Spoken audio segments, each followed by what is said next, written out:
So what is it on the moon that is, that is so important that they want to completely whitewash it out? Oh my God, these astronomical societies, the professional astronomers in this country have been guilty of criminal activity.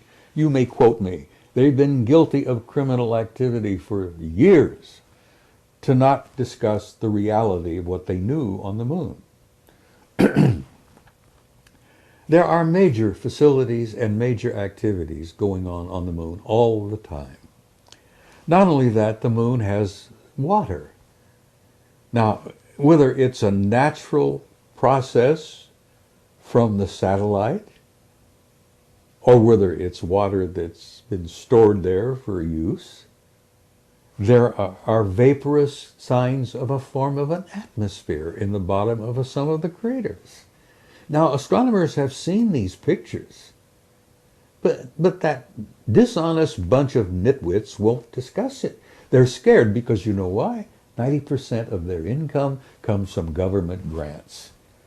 And when you've got a government grant, and that's your prime source of income, you're going to say whatever the government says you should say, or don't say whatever the government doesn't want said.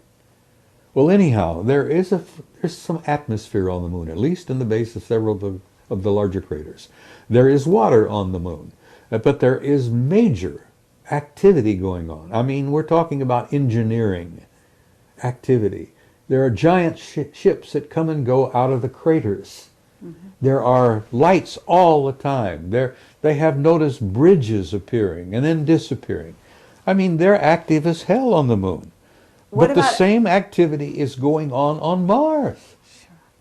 Sure. You've seen my photograph, I guess. It's not only my photograph. But there is a city the size of Chicago underground on Mars that's generating so much heat it shows up in infrared photographs. Are you in touch with John Lear? I've met John. I've been in his house a time or two. I visited him. I have a tremendous respect for him. The reason I like John is he's been nailed, as I have, as a damn fool maverick, So, I mean, this is his pet, project. The establishment has tried to ridicule John Lear, and you can't ridicule John Lear because he's got sources similar to some of my own that are beyond question. He's getting people inside, feeding him information almost on a regular basis. Uh-huh. I get mine in bits and pieces when I go to conferences and when I meet people, But John gets it direct. So, okay, but you know him, and here I'm just basically, you're saying this thing is engineered. So what happened in Georgia? What do you know about it? Oh, it was all engineered. Okay, so the Russians, were tipped off? The president of Georgia did what he did just to lure the Russians in. Right. And he went in. The Russians could not have ignored him, for God's sake. He invaded one of their little, So what's the purpose behind it, though? We know what happened, but why? I think, what could the purpose be other than to detract people's attention from this over here to this over here? Okay, and while our economy was falling around your knees, we're all paying attention to the Russians invading poor little Georgia. Okay. Well, the Russians didn't invade poor little Georgia. They went out and whacked the president of Georgia's little pee-pee, as it were, stopped that, and they pulled back, Right. That was, how the magician works? He gets you in front of he's Very got, good. and yes. He's doing this with this hand while he's picking your pocket with this one. That's right. And that's what the government is doing.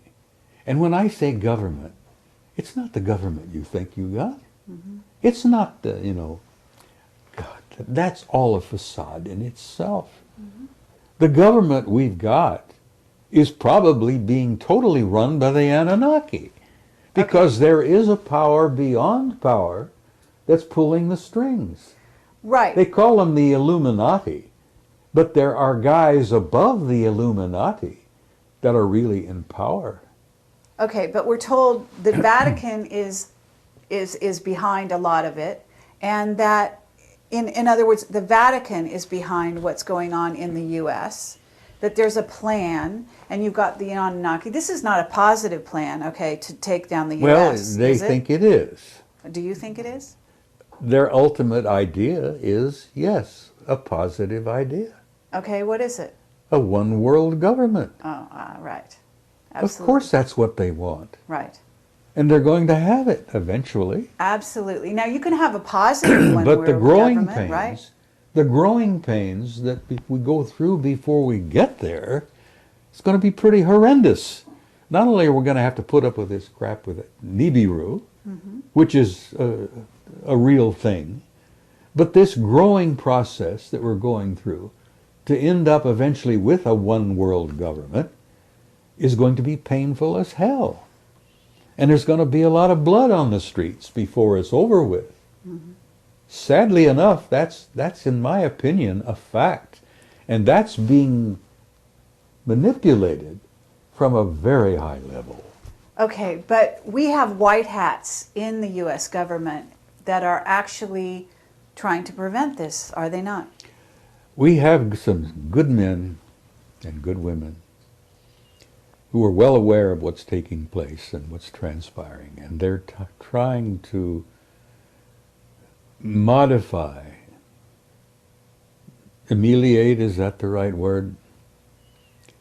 To make this growth pain as painless as possible. They're trying to not have as much blood as it might take. Growth from adolescence as a species and as a society is somewhat like the painful growth of an adolescent kid, 13 years old, who's trying to grow up. Do you remember when you went through that? It was Sure. not fun time. Absolutely. So, okay, but let's get down to the nuts and bolts. The stock market is crashing. You need to invest in gold and silver The if you want stock to stay market alive. was rotten to its core. Absolutely. But are you telling people to leave, to go to South America? What's your advice? I'm telling people that you're in for some difficult times. And I say this in my presentations. I jokingly look at them and say, you're all doomed. There's not a one of you that's going to be around 100 years from now. You're doomed. So to hell with it. Enjoy the ride. No, I tell people who are interested in listening for whatever it is I have to say, that you're in for some difficult times. It's going to happen. There is no way to avoid it. We cannot go on as we were, because some of our systems were rotten to the core, and our banking system, the insurance programs, all of that, stock market, Wall Street, those guys were absolutely rotten. The housing industry? The housing industry, that was bound to fail. You talk about a bubble, it was bound to fail. It had to fail. Well, I'm glad it failed. Hope to hell that they learned something from it.